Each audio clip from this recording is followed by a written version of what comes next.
we go. Live, laugh, love. Haven't you heard? It's Jay Bird back with another video. Hey, Jay Birds, what it is? Oh, what's up? You clicked on a link, so I do not have to say too much. And you see the title of this video. Honey, we are going to talk about the truth, okay? And I just want to say I am finally done with my first year. I decided, without further ado, to film in this space, and I'm so sorry about the lighting, it's a little bit dark, but I decided to film in this space because the first law school video that I had was a law school acceptance reaction, and it was actually in this space. I have a laptop here next to me, so if you keep seeing me look to the left, I'm looking at a list of items that I want to talk about. But in this video, I hope that it will help you decide on what you want to do, like your future. We're gonna have a couple discussions about the debate of whether or not you should take a year off. We're going to be talking about the struggles and the things that I faced. I've had people DMing me, asking me questions about law school, which I love because, one, I'm hoping that these videos, how transparent they are to the audience for you guys, will help you decide on whether that law school is for you and let you see what you're about to step into if you decide that law school is for you. I think a lot of people on YouTube just be like, yeah, law school is hard. Okay, well, how is it hard? I'm gonna go ahead and pour my tea and bring up my list here of things I want to talk about. And yes, I'm going to be using OneNote, which if you guys watched a YouTube video that I've already posted about some school techniques, OneNote has saved my life when it comes to law school. So now I'm also using OneNote for my social media platforms. I've made a law school playlist, so you should go ahead and check out the playlist. You can scroll to the end of this video and just click at the card, or you can go ahead and click up at the card. If there's like a little information box that will slide up, and you should click on that, and that'll lead you to the playlist from where I started to where I am now. One more announcement. If you are new to my channel and you do not know who I am, please hit the subscribe button. Follow me on Instagram, follow me on Snapchat. You'll know when I post and when I will not post. Also, I would like to make the announcement to the people who already subscribed to my channel. Thank you so much. We have reached 300 subscribers. Moving forward, now I will be posting videos every Wednesday and every Friday at 3 p.m. So please comment below like what you like about my channel, what you don't like about my channel, what you want to see more of. That will help me kind of guide what to do over the summer, because obviously I won't be in law school and I won't have any content for you to really post about it. Topic number 1, taking a legal writing class will be the best thing that you could possibly do to prepare for law school.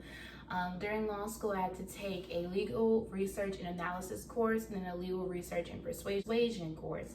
And so the first half of the year, the first semester of the year, what we had to do was basically write a legal memorandum. You'll be writing things as if you were a legal assistant to an attorney, or they're preparing you for your internship as to what you would be writing, or you would be writing a memorandum towards a judge.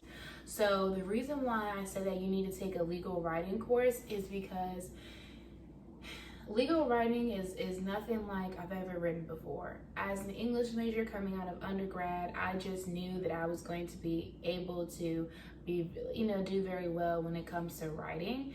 But no, my first assessment, my first semester for my writing course, I received a 12 out of 100. Let me say that again. I received a 12 out of 100. And this is why I want to be very transparent with you, because by the end of the semester, I started getting B pluses and 89s on assignments. So I want to tell you that it's doable, that you can move up and you can do better.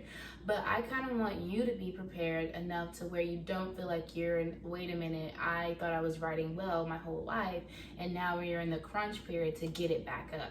I ended the class with a C plus by the end of the semester, but again, because I started so low, it was so hard to kind of pick it back up. The best advice I could give you is to take a legal writing prep course or take a grammar course if you can over the summer. Like, a lot of my issues came down to grammar. Punctuation in legal writing is completely different. So if you could talk to an attorney, or you could ask someone in your internship to look at some memorandums, look at some motions, I think that will really, really help you a lot. The second semester, I wrote a motion to a judge. So when I did that, I was actually an attorney who was writing to a judge. And so that formal writing skill and the punctuation, all that grammar techniques and staying on topic in chronological order. If I hear the words chronological order one more time from a writing professor in law school, okay, like of your facts, I would definitely try to take some type of writing course, something. You need to really work on those writing skills, because if you don't, then you'll be lost. So topic number 2 is be open to change. Let me tell you, when I first started law school, I think I knew it was going to be difficult, but I didn't know that it was going to change my entire life. It has changed my eating habits, my time management, my sleeping habits. It has changed friendships that I've had with people. It has changed relationships that I've had with my family. Some for the better, some for the worse, but it has changed me to really become an adult and kind of see who I am as a person. And if you're not open to being changed, law school is going to be very difficult for you. I think the first semester I wasn't open to being changed because I knew that what I did in undergrad worked. I think a lot of times people leave undergrad with the concept like, yeah, law school is going to be hard, but so is undergrad. And no, they're completely two different things. And I'm pretty sure you're going to hear this from academic success. And you have to be willing to be able to take criticism well, take it very well, because at the end of the day, you're gonna get some no's, but you have to keep pushing forward. I think a lot of times within our generation, with my generation speaking for itself, I'm 23 years old, and sometimes we don't really deal with criticism well. So the next thing on the list that I have is start developing study habits now, immediately. A lot of the problems that I had when it came to testing was studying. In undergrad, I did not have to study at all. And that's no shade, but I graduated cum laude, 3.5 and above. And so because of that, I really didn't have to study in undergrad. As an English major, really the only thing I had, classes that I really had to study for were if I was taking like an elective, like bio. But in undergrad, I really didn't have to study at all. Even in high school, I never had to study. Unless I had somebody that was a really hard teacher, like I was taking world history or something like that, then I would have to study, or Spanish, then I would have to study. But other than that, I really have no need to. So now that I'm in law school, I had to pick up different study habits that I hadn't used in years, okay? I'm talking about flashcards, writing on a whiteboard, I'm talking about study groups, I'm talking about study pals, like just having one person that you study with. I'm talking about study meetups at Starbucks, Panera. I'm talking about just going to academic success and using their flashcards, their resources, online resources, anything, because I really didn't know where to start or where to begin, because I hadn't been doing that for like 8 years of my life. I'm just gonna say it like that. I hadn't studied in like 8 years of my life. And so now I'm coming into law school where I have to pick up a book and actually do practice problems, because here's the thing, the cases that you're reading in law school and the homework or the assignments that you're given, it deals with the rules. Yes, it deals with the law. Yes, and it applies it. Yes, but the way you're tested is you're given hypotheticals on how else you could apply it. And sometimes if you don't study the rule down to a T and then also know how to apply it as well, you're gonna be lost. And so you have to continuously study, because you're learning so many concepts at once. And all of a sudden you get a hypothetical and you're like, I don't know how to answer the question. Most likely it's because you haven't been studying the rule and you haven't been studying how to apply it.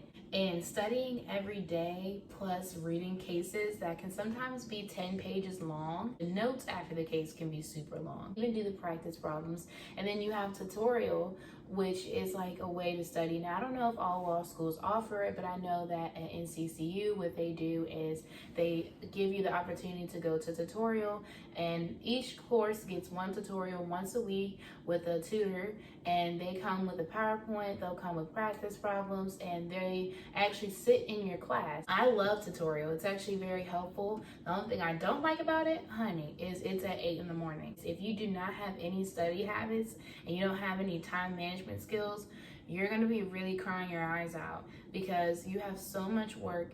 But at the end of the day, in law school, you'll probably only have about one assessment. So most law schools, what they do is they only have one assessment at the end of each semester. Another way, which NCCU does, is they give you multiple assessments. So I have 3 assessments per class per semester. So I took 5 classes, and each class you'll get a first assessment, which is only 5% of your grade, and then you'll get a second assessment, which is 20% of your grade, and then you'll get the last assessment, which is majority percentage of your grade. I only have 3 assignments, so you can't really mess around. The only class that I had multiple assignments in would be my writing class, so that's a little different. So you have kind of area to improve in those classes, like I mentioned earlier, from a 12 to a C+. Your exam classes, you're not gonna have a lot of area to you're not gonna have a lot of room to pick yourself back up because you only have those 3 grades. And if you go to another law school where they only have 1 assessment at the end of the semester, that means that you only have 1 grade. And so it's very important that you do not mess around. You have to study, and if you don't, you're gonna be lost. The next thing I wanted to talk about was the year off argument. So a lot of people ask me, should I take a year off? Did you take a year off? Why wouldn't you take a year off? Why would you? The pros and cons and all that kind of stuff. Taking a year off may be very good for you. I think that if I would have taken a year off, I would have had a mental break from school, because I do feel like I've been a forever student. I've never had any break. I went to elementary school, middle school, high school, college, and now I'm in a professional setting with law school. So I've been in school my whole life.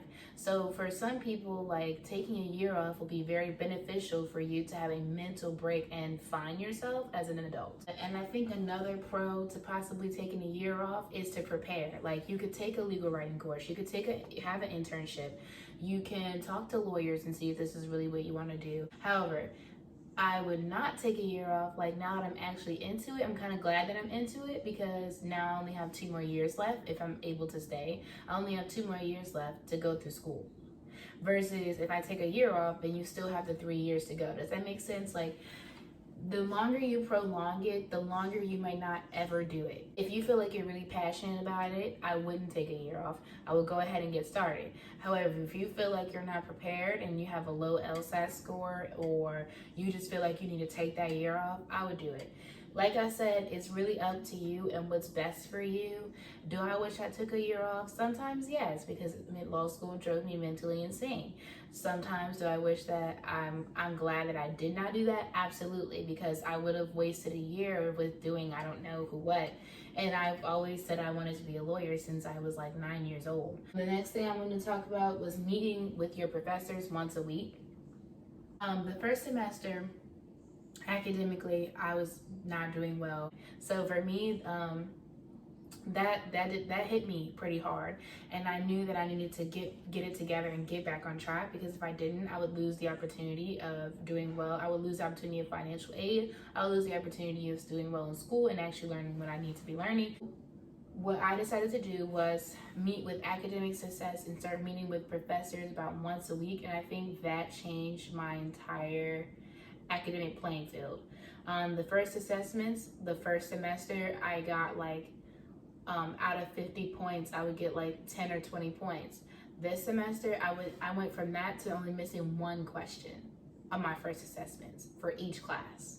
So meeting with your professors once a week is a game changer. It helps you. It helped me because I felt like at first I was a little scared. I'm not gonna lie, I was a little scared, but I think it helped me because once I started meeting with them one-on-one, I didn't feel any peer pressure. Like, people were looking at me like I just asked a stupid question that you should already know the answer to. Does that make sense? So sometimes you feel defeated in that way. So once I started meeting with my professors one-on-one, I could see that they actually truly cared about me as a student and wanted to help me in the class and get to know what I'm not understanding. And meeting with them once a week, it was a lot. This is what I mean by time management. Like, every Tuesday I had a meeting with academic success. Every Thursday I had a meeting with one of my professors. Every Monday I had a meeting with one of my professors. Every Wednesday, one professor had office hours. Every Friday or Thursday at one point, I was going to these legal writing workshops.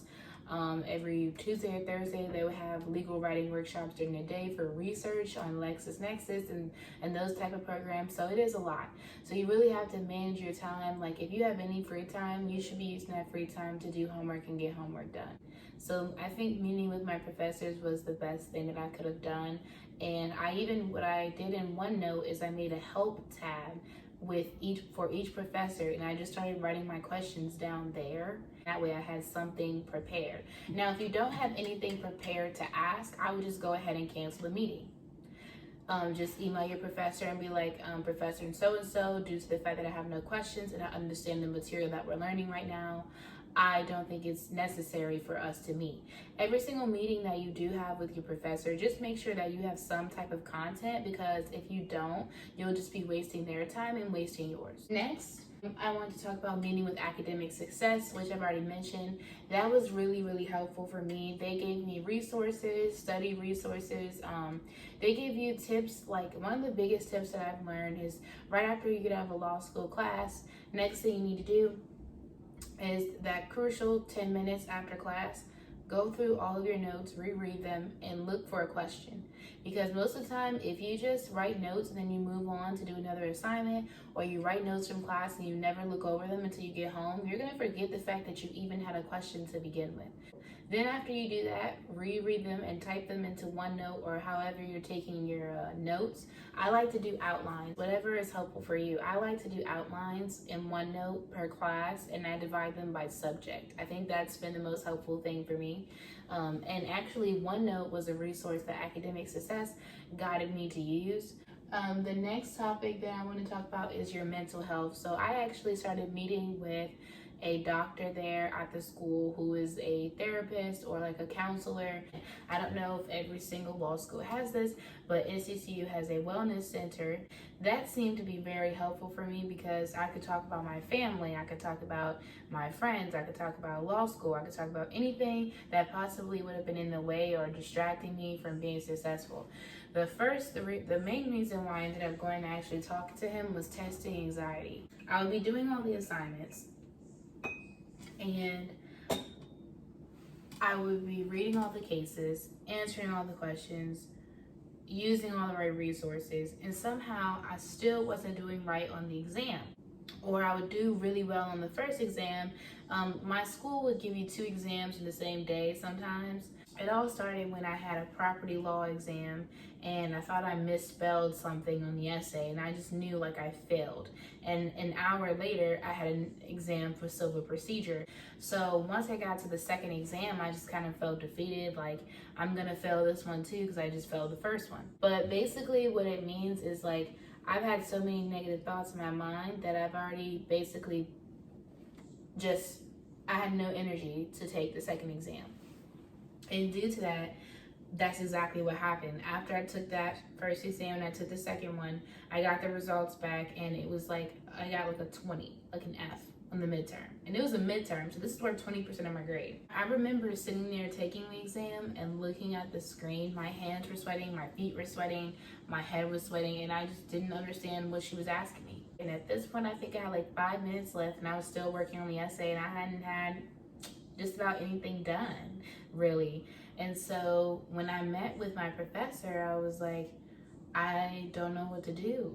I'm terrified. And so she was like, hey, have you talked to Dr. So-and-so? So I started meeting with him, talking about certain things that I can do to get over the pressure of taking the exams. Some of the best advice he told me was stop looking at the exam as an end-all be-all, and look at it as a way to show them what you know. Look at the exam as a game that you can get as many points as you want in that game. Don't look at it like, if I don't do well on this, I'm gonna fail in life. I think that's how I was looking at the exams, because I knew that the stakes were higher. I was defeating myself as an individual. So this is why I said talking to a therapist, having a group of friends that you always talk to, try to talk to them once a week. You're gonna need your support group. Talking to a therapist helps you use like a way to escape some of those feelings that you're hiding inside. The next topic that I wanted to talk about was online classes and resources. So I'm not a huge fan of online resources because the hypotheticals are never going to be the same as what your professor gives you. The only time I would really use online resources is if my professor gives it to me. I'd rather eat from the hand that's feeding me I mean, if you understand that analogy. Sometimes I'll use Westlaw, LexisNexis, and Bloomberg to look up cases because they'll have like a short summary. If I read the case and I just didn't understand what happened, I can read the short summary of the case and then come back and reread it and understand it. But I just wouldn't rely heavily on anybody else's briefs, anybody else's outlines, anybody else's information, because at the end of the day, the only information that matters is what you're learning from your professor. Another thing is, with the whole COVID-19 situation, we had to start taking online classes, and right now they're talking about potentially having online classes in the fall. The difficulty with me with online learning in law school right now is being able to stay focused. So now you're gonna have to figure out, okay, well, where am I gonna take my classes? Do you need to come in a nook like this? Do you need to go in the office? Do you need to go to a library if you can? Do you have an office in your house? Maybe sit on a patio outside. Do you have Wi-Fi? Get a printer.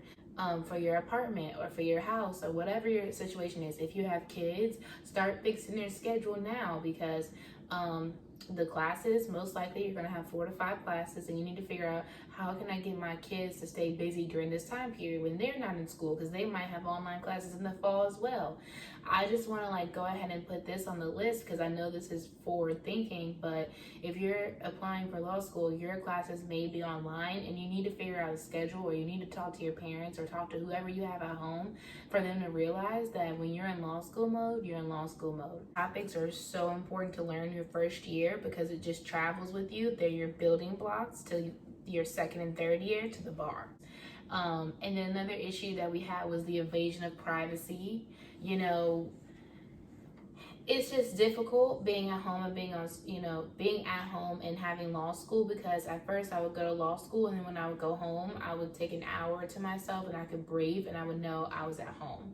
But now, like, you're having your work with you, so you need to figure out how to separate that, but also at the same time how to stay focused within it. The next topic that I want to talk about is briefing cases. So like I mentioned earlier, the cases that you guys will be reading are most likely through the appellate level or through the highest level, and they've been edited and placed into a book. However, just because they're edited, some of them could still be about 10 to 20 pages, and some of them have a concurring or a dissenting opinion attached to it, or background information attached to it, like facts or whatever. Also take heed that each professor may have a different way of how they want you to brief a case. Like I had one professor who wanted me to do like a full 12-point brief a year of when the case was heard, all the way to how they, made their decision. But then I also had one professor who was just like, no, cut all the bullcrap. I don't need the date. I don't need the court that it was heard in. I don't need the judges' names or what they thought. I need you to give me the rule you got out of the case. You need to take heed to that. Every professor has a different way of how they're going to test you, how they're going to ask questions, how they use the Socratic method, and also how they want you to do your briefs. Like I know in one class, I was only allowed to write my briefs or type them, and sometimes I had to print out 2 copies or scan 2 copies, because sometimes that professor would want us to hand a copy of it in to actually prove and show that we're briefing. And also when you brief your cases, I would advise typing them. For me, that was the best thing, because I could go back in and add information in where it needed to go. After that, I would do notes. It's very important to read the notes after the cases, because a lot of times it tells you an update of how the case turned out, where you are now, what is the modern rule. It might tell you like some other jurisdictions, what they think about the rules. It might tell you, like, if you're doing contracts, the difference between the common law rule and the UCC rule. Like, it just tells you a whole bunch of stuff. So reading the notes afterwards is very helpful. But also when you have your briefs, once you finish them, you really don't have no other reason to look back at them. So I would copy your notes and move your notes to your outlines, and then just do like a short little summary of what happened in the case, like how the rule was used in your outline. But you don't need to like put your whole brief in your outline, because guess what? They aren't testing you on the case, they're testing you how the rules applied. And then last but not least is self-care. So it goes back to that kind of talking to a therapist, but also like get your nails done, or go eat some favorite ice cream, your favorite food, go to the gym, work out. I was working out like 2 or 3 times a week. Manage your sleep. Like I had to start taking melatonin at one point to actually go to sleep. Don't do your homework in your bed. Meditate, have candles, have sage, have friend time. Like if you need to tell your friends, okay, every Wednesday we're gonna do a FaceTime call, or every Wednesday we're gonna go out and get coffee or do whatever. Just do something that makes you happy. The thing was eating good food. So like once a week I would go out to eat, because every other day I was meal prepping, I was cooking, and I was budgeting.